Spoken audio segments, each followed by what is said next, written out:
Arise, O compatriots. It's time to vote the right leadership to lead Nigeria to peace and prosperity. Since the country attained independence in 1960, Nigeria has never had it so bad. The country is now lying prostrate, afflicted by crass ineptitude in governance, reduced to a collection of tribal enclaves, financially hamstrung by the greed and corruption of its leaders. All this under the watch of President Goodluck Jonathan, the most incompetent president Nigeria has ever had. The machinations of the Jonathan administration in the run-up to the 2015 elections reminds Nigerians of 1965, when an unpopular government tried to force itself on the people of the Western Nigeria. Indeed, so crazy were the times that the deputy premier of the region, Remi Fani Kayode, known as Fani Power, because of his ability to unleash an army of thugs on opponents at a moment's notice, infamously declared, "Whether you vote for us or not, we shall win." The spokesperson for the Jonathan campaign, Femi Fani Kayode, is worse than his violent father. To begin with, his entire life is a series of big lies. For example, Wikipedia reveals the full names of the so-called born-again Christian as David Oluwafemi Adewumi Abdulateef Fani Kayode, with a court case hanging over his head for money laundering. During the Obasanjo administration, Femi Fani Kayode was quickly rehabilitated and appointed Jonathan's spokesman. This was the same Fani Kayode who had, in a rare moment of clarity, described Jonathan as a president without balls in a newspaper article. Fani Kayode had also, in another piece titled "Jonathan, Tuko and a Government of Jezebels," characterized Jonathan as a president who prides himself on his own weakness and incompetence, and whose love of false prophets and strange women knows no bounds and has no end. If President Goodluck Jonathan runs for election on the PDP platform, and if a candidate is put forward by the APC, and the APC remains united, I believe that in that equation and in that situation, the APC is more than likely going to win the presidency. Talking about Jezebels, Fani Kayode should know, as a recent revelation made by his former female friend, Honorable Ada Uchebu, shows. The house girl to Akin Oshutoku used to come and visit Fani Kayode, and she was no more than 16, 17 years. Unfortunately, she got pregnant for him, and then he denied the pregnancy. Femi Abdulateef Fani Kayode is as morally bankrupt as the government he now speaks for. The People's Democratic Party, PDP, is not prepared for free and fair elections. Jonathan's abysmal performance in the last 6 years stands against them. Having succeeded in blackmailing INEC to shift the elections, they are still scared of the newly introduced Permanent Voters Card, PVC. They have been sponsoring violent ethnic militias to call for the removal of INEC chairman, Professor Atahiru Jega, and destroying the billboards of the All Progressives Congress, APC. Recently, the armed militias, sponsored by the PDP and guarded by the police and military personnel, brought Lagos to a standstill, displaying their arms and ammunition in broad daylight. For the first time since the return to democracy in 1999, the PDP faces a real electoral challenge this year in the form of the All Progressives Congress, APC's General Muhammadu Buhari. PDP is so scared of Buhari that it has based all its campaign strategy on maligning the general, but Nigerians can no longer be fooled. PDP's dishonest steps are continuously dogged by failure, as evidenced by Doyin Okupe's recent disgrace in the hands of journalists.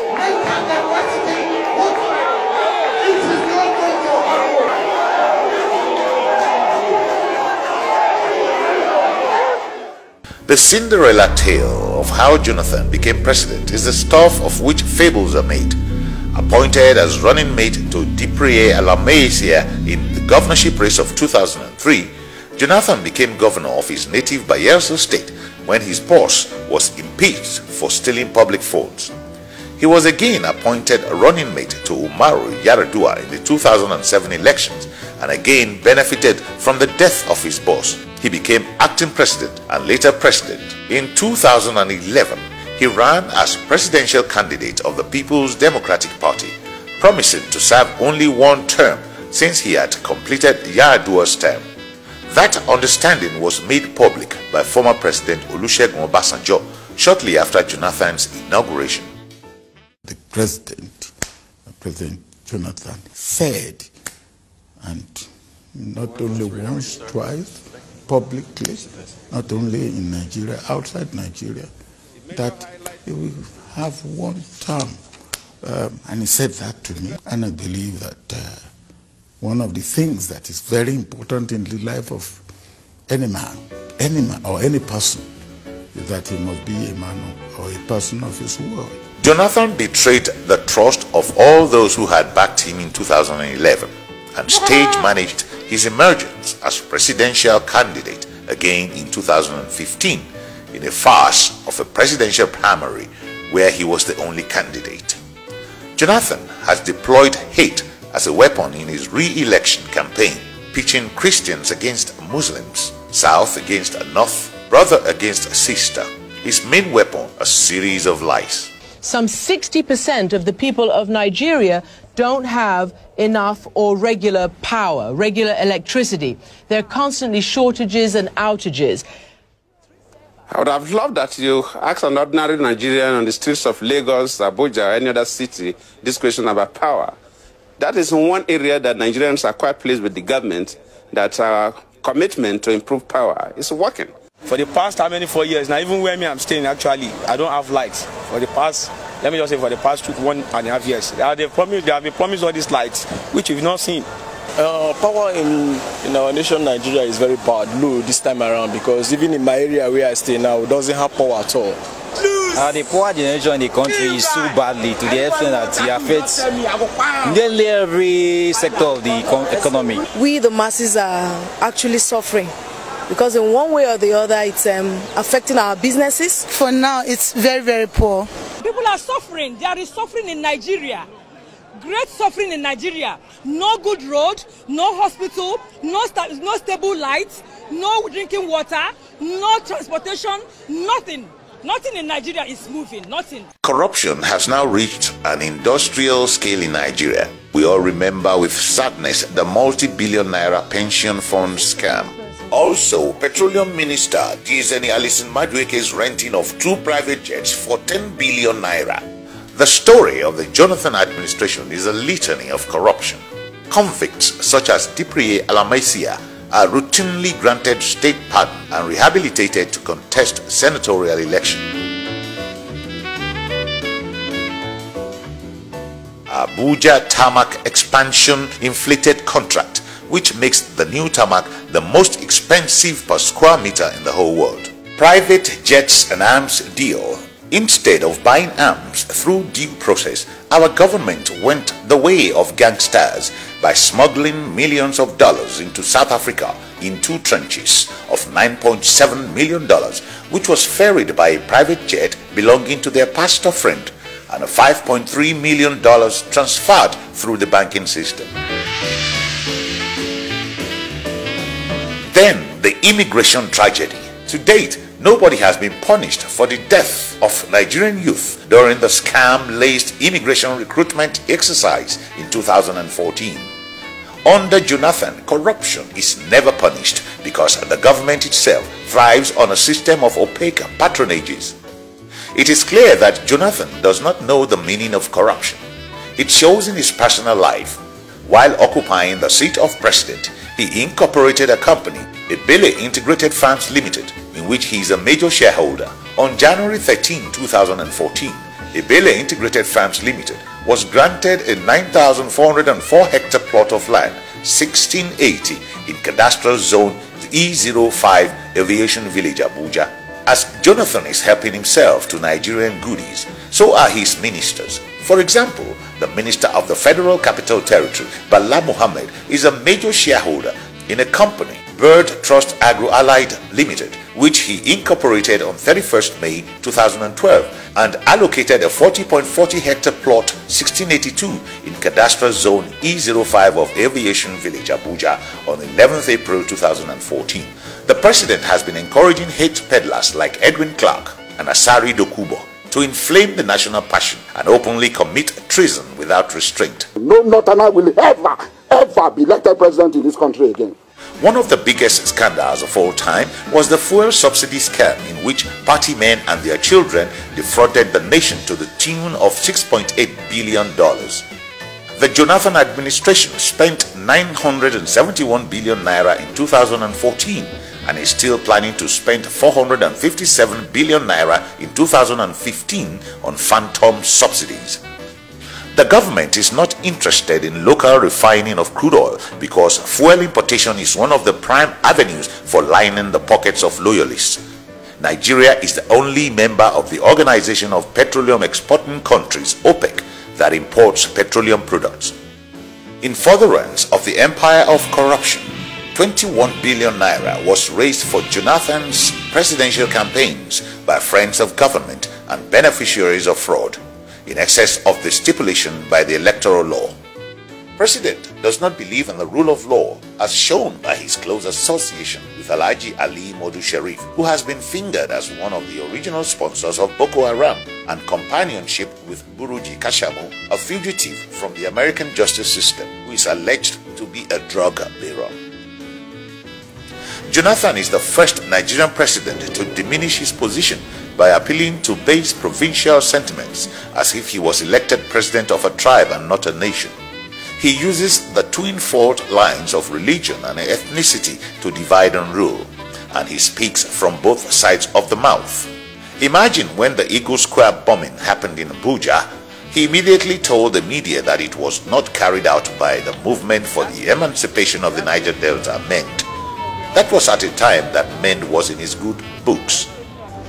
People just use the name of MEND to camouflage criminality and terrorism. But during his recent campaigns, he has been telling the people that MEND had planned to assassinate him. Oka was procured by some Nigerians to assassinate me. And Oka bombed Abuja. The attempt was to assassinate me. Which meant, Mr. President, but it's the economy that has suffered most under Jonathan and the PDP. As recently disclosed by Chukwuma Soludo, former governor of the Central Bank of Nigeria, our public finance is hemorrhaging to the point that estimated over 30 trillion naira is missing or stolen or unaccounted for or simply mismanaged. The Obasanjo administration paid off the chunk of our debts, but Jonathan has returned us to the famous list of debtors and depleted our foreign reserves. A quick checklist of Jonathan's achievements: a rigging down of the $20 billion not remitted to the federal account by the NNPC to $1.48 billion by PricewaterhouseCoopers. At the current exchange rate, that is 314 billion naira unremitted. Use of the army to invade newspaper houses and confiscate newspapers in breach of the Freedom of Information Law and the Constitution. Brazen appropriation of the Bring Back Our Girls hashtag to bring back Jonathan, and ignoring protests at home until stung into remorse by the foreign press. How much more cruel can a president be? Electricity generation is still below 4,000 megawatts, despite huge investments and supposed privatization of the sector. About $24 billion has been spent so far without any visible improvement. 24% of Nigerians are unemployed. It is easy to understand why there is so much misery in Nigeria under Jonathan. Jonathan has failed to deliver on his 2011 election promises: inland port in Onitsha, dry port in Aba, and the east-west road. The foundation of the second Niger bridge has been laid twice, but there is no bridge to show for it. President Jonathan is on record as celebrating Nigeria's economic growth by boasting that he has created many millionaires and billionaires, not that he has created more jobs. The fleet in Nigeria's presidential aircraft, 11 at the last count, is more than that of many commercial airlines in Nigeria. Nigeria's domestic debt under Jonathan has risen to 8.9 trillion naira, or 9.2% of revised gross domestic product, GDP. Our external debt has also risen to $9.5 billion. All we get to hear are pious jargons that bring only misery to our people from Finance Minister Okonjo-Iweala, to whom Jonathan has abandoned the responsibility of managing the economy. Jonathan administration is a neo-colonial regime, as where our country is run like a satellite of imperialism. And what the youth have done today, in alliance with workers and the progressive forces in our country, is to seize our freedom. Established institutions are sabotaged by government and their core operations contracted out to lackeys. Under Jonathan, Nigerian security has been turned into a huge avenue for contracts. Only recently, militants operating under 7 names were allocated areas of control as follows. 1. Egbe Security River 1 to handle Bayelsa. 2. Gallery Security takes charge from Musimi to Ore. 3. Close Body Protection, Edo State. 4. Adex Energy Security, Rivers. 5. Donix Global Concept, Lagos and Ogun. 6. Oil Facilities Surveillance, Delta. And 7. New Age Global Security, Musimi, Ibadan. The real reason for unbundling our security system is to use the militant groups and their sponsors to rig the forthcoming presidential elections, or, if that fails, to unleash untold violence all over the country that will bring Nigeria to its knees. Stolen crude oil stood at about 400,000 barrels a day in April 2014, which equals 17% of national production and amounts to a loss of $1.4 billion. In the political realm, the world was recently shocked by revelations of how Brigadier General Aliyu Momo of the Nigerian Army was used by the PDP federal government to rig the Ekiti state governorship election. Reaching Spotless Hotel in Ado Ekiti, we entered a room, and I saw the State Minister of Defense, the current Minister of Police Affairs, Omishure and Fayoshe were already in the room that we entered.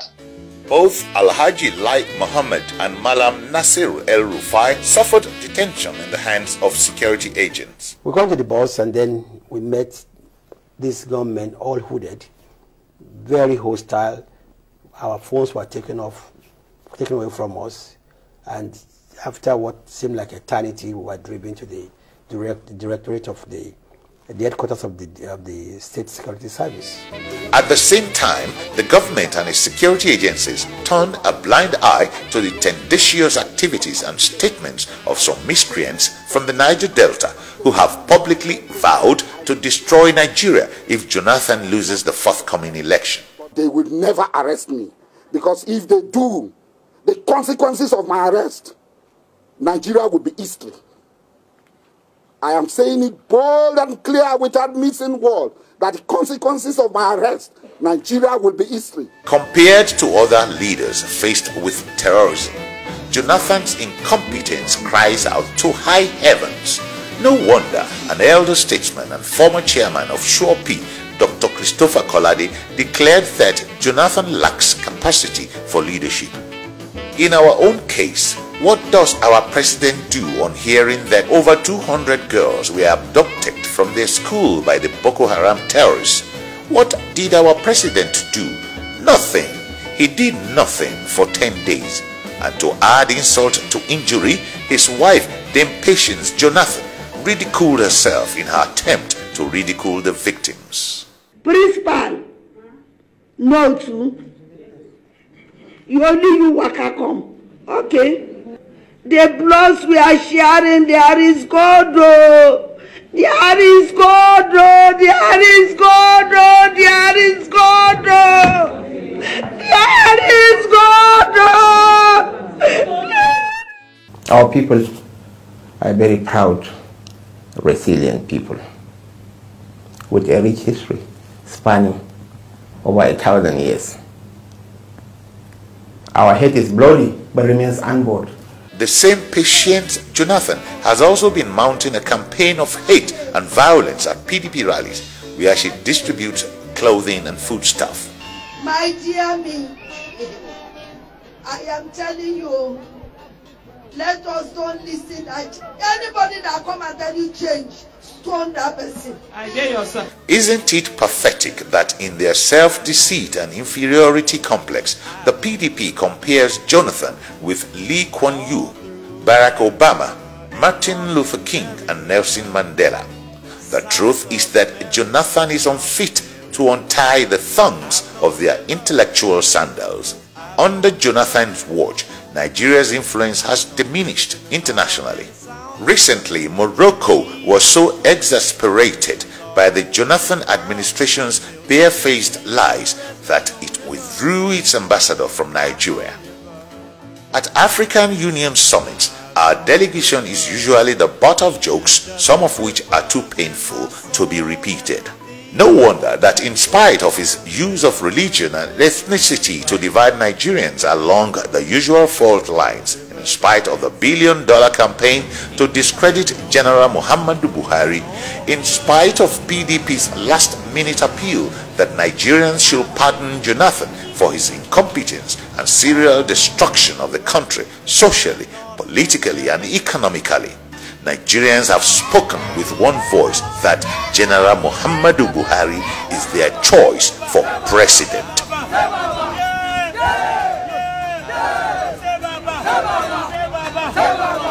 As civilian president in 2015, by the grace of God, Buhari will operate under democratic tenets. Buhari is man enough to take responsibility for his leadership. To be sure, Buhari wouldn't be the first general to rise up patriotically to the rescue of his country. When South Africa was in great dilemma, I was about to visit the great. Who will they call? Mandela, of 74 years old, right? And use his wisdom to save South Africa. When America was in the economic depression, who did they call? The 73-year-old Ronald Reagan. Those who are afraid of a Buhari presidency are the eminent thieves and economic saboteurs, drug barons, local terrorists in the guise of militants, oil pirates, bribe takers who mount their illicit toll gates in various government agencies and within the corridors of power. Middlemen who facilitate the inflation of contracts and public officers who routinely abuse the trust reposed in them. The first time we are having a PhD in charge of Nigeria, look at what nonsense he has made of the country. It is clear that Goodluck Jonathan does not have anything more to offer Nigeria. In the last 4 years, security has taken more than 25% of our total budget. 2011, 968 billion naira. 2012, 921 billion naira. 2013, 950 billion naira. And 2014, 845 billion. Yet, we still have a long way to go. If Jonathan's performance was abysmal in 6 years, there is no guarantee that he can do better if given another mandate. People are suffering. There is suffering in Nigeria. Great suffering in Nigeria. No good road, no hospital, no stable lights, no drinking water, no transportation, nothing. Nothing in Nigeria is moving, nothing. They find a solution to that, and I mean quickly, there's going to be a crisis. We need change. We, the Nigerian people, are the change. The All Progressives Congress, APC, is committed to job creation, fight against corruption, free and quality education, agricultural development, housing development, and healthcare plan for children and adults. An APC government will also provide social welfare for the less privileged. Stable power supply, standard infrastructure, better management of natural resources, security, freedom of religion, and a progressive focus on foreign affairs. General Muhammadu Buhari is a tested statesman with a proven track record of gallantry. As Commander-in-Chief, he will secure Nigeria and protect its citizens. It's time to bring on board a bold and firm leader, His Excellency General Muhammadu Buhari, Grand Commander of the Federal Republic, GCFR, is the man. It has been a tough race, but we see General Buhari in first place, racing to the finish line, while the competition seems to have lost all energy. And what's this? They brought up propaganda. But he scales it. And now they are trying to block him with religion. But no way. They seem very desperate now. Oh no. They are bringing aid, certificate, and now postponement.